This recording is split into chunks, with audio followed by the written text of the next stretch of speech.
Olá, sejam bem-vindos! Aqui é o Mental Chip, o podcast onde o conhecimento dobra a cada nova informação. No episódio de hoje, seguimos nossa jornada por A República, de Platão. Depois de construir toda a cidade ideal, na teoria, claro, Sócrates e a turma chegam finalmente no ponto central de toda a investigação. Pois é, essa é a pergunta de 1 milhão de dracmas. Onde é que está a justiça? E para responder, o Sócrates propõe um método que parece coisa de detetive, um método de eliminação. A lógica é o seguinte: se a cidade é perfeita, ela tem que ter as virtudes essenciais, certo? Então a ideia é identificar 3 delas e ver o que sobra. Aquilo que restar, por exclusão, só pode ser a justiça. Vamos só lembrar de onde estamos partindo. A cidade ideal não quer a felicidade só de uma classe, só de um grupinho, mas do conjunto todo. Ela funciona como se fosse um organismo vivo, único e saudável. E por isso mesmo, a justiça não pode ser uma coisa de fora, um enfeite. Ela tem que ser parte da própria estrutura que permite que essa harmonia toda aconteça. Ok, a primeira virtude que Sócrates vai procurar é talvez a mais óbvia numa cidade bem governada: a sabedoria. Mas espera aí, o que é exatamente a sabedoria de uma cidade inteira? A sabedoria da cidade não é o conhecimento de um carpinteiro sobre madeira ou de um fazendeiro sobre a terra. Não. É um conhecimento de outro nível, focado no bem-estar geral da polis. É, basicamente, a ciência de governar, a capacidade de tomar as decisões certas para o bem de todo mundo. E onde é que a gente encontra essa virtude? Platão é bem direto aqui. Ela não está espalhada por aí. A sabedoria mora num lugar bem específico. Na menor das classes, a dos governantes filósofos. São eles os únicos que têm o conhecimento para guiar a cidade. Beleza, primeira virtude localizada. A busca continua. Com a sabedoria já identificada, a investigação segue. A próxima virtude na lista é a coragem. Afinal, uma cidade precisa ser corajosa para se defender e, claro, para manter seus princípios de pé. E aqui tem um detalhe fundamental. A coragem para Platão não é só um ato de bravura impulsiva no meio da batalha. É bem mais que isso. É uma convicção firme que foi tingida na alma pela educação e que resiste a tudo, à dor, ao prazer, ao medo. É a capacidade de se manter fiel aos valores da cidade, não importa a pressão. E assim como a sabedoria, a coragem também tem um endereço certo na cidade. Ela é a virtude por excelência da classe dos guardiões, os soldados. São eles que personificam e defendem o poder da cidade. Pronto, 2 virtudes encontradas e localizadas. Vamos em frente para a terceira virtude, a temperança. E aqui, olha só, a lógica da investigação muda um pouco.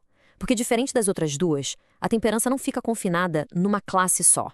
Pensa na temperança como um autocontrole, só que aplicado na cidade inteira. É um tipo de consenso, uma harmonia musical em que todas as partes concordam com o seu lugar e, o que é crucial, concordam sobre quem tem mais capacidade para ser o maestro, para liderar. Aqui, a diferença fica bem clara, né? Enquanto a sabedoria e a coragem estão em setores específicos da cidade, a temperança é como se fosse a melodia que se espalha por tudo, unindo todas as classes, da mais baixa até a mais alta, num único acorde. O ponto central é este. A temperança é o que faz a estrutura social funcionar sem briga. É o reconhecimento voluntário por parte de todo mundo, governantes, guardiões e produtores, de que existe uma ordem natural e que cada um precisa cumprir o seu papel para a coisa toda andar. Certo, vamos dar uma recapitulada no que a gente já encontrou. Primeiro, a sabedoria, a virtude do conhecimento e da boa decisão. Localizamos ela na classe dos governantes. Check. Logo depois, identificamos a coragem, a firmeza para defender os princípios da cidade. Essa virtude, a gente viu, mora nos guardiões. Check. E por último, encontramos a temperança. Ela não está num lugar só, mas espalhada por toda a cidade, como a harmonia que une todo mundo num grande acordo sobre quem deve governar. Check também. Sócrates, então, olha ao redor e percebe que 3 das 4 virtudes já foram para conta. A pergunta, a essa altura, se torna inevitável. O que foi que sobrou? Qual é a virtude que esteve presente o tempo todo, bem debaixo do nosso nariz, mas que a gente ainda não deu nome? E aqui vem a grande revelação. A justiça não era uma outra virtude para ser encontrada ao lado das outras. Ela era o próprio princípio que organizava tudo, que permitia que as outras existissem. É a ideia de que cada parte da cidade deve cumprir a sua função, e apenas a sua função. É o famoso cada um no seu quadrado. A justiça, portanto, não é tanto uma ação, mas sim uma condição, uma ordem interna. É a saúde da cidade. Quando os governantes governam com sabedoria, os guardiões defendem com coragem e os produtores trabalham com temperança, aí sim a cidade é justa. E para entender bem a justiça, é só olhar para o oposto dela. A injustiça é a desordem. É quando um artesão quer ser soldado ou um soldado quer governar sem ter sabedoria. Essa intromissão, essa usurpação de papéis é o que causa o conflito interno e o colapso da cidade.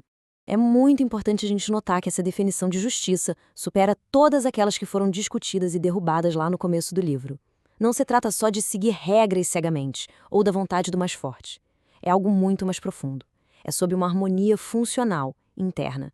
No fim das contas, a justiça é o que garante que a cidade seja uma coisa só. É o princípio que faz com que milhares de pessoas diferentes ajam como um único corpo, saudável e coeso, onde cada partezinha contribui para o bem do todo. E com a justiça finalmente descoberta na cidade, Platão prepara o próximo passo genial. Se a justiça na cidade é essa harmonia perfeita entre as suas três partes, o que será que isso nos diz sobre a justiça dentro de um indivíduo? Pois é, a investigação está prestes a se tornar muito mais pessoal.